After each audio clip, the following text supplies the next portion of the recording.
Sabedes para que son estas etiquetas dos libros? Pois nós usámolos, bueno, aquí vemos que ten 3 líneas, ¿no?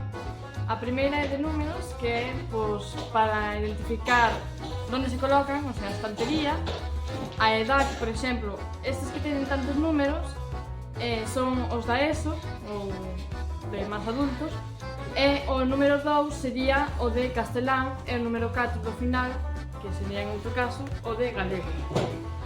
No caso de infantil ou primaria, temos o I1C ou o I1G, que é galego ou castelán, e despois tamén hai o I2 e o I3, que esos xa son lectores autónomos.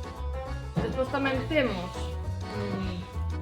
a sección de ciencias, mates, artes, que son xa números específicos.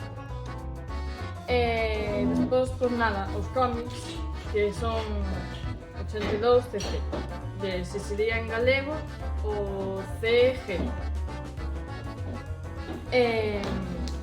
Despois, a segunda liña é sobre o apelido do autor. As 3 primeiras do apelido do autor. Isto úsase para ordenar alfabéticamente nas estanterías.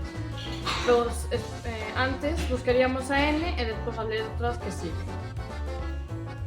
Por exemplo, se hai do mesmo autor varios libros ou exemplares, pois seguiríamos as letras pequenas, que son as 3 primeiras letras do título sin artículos.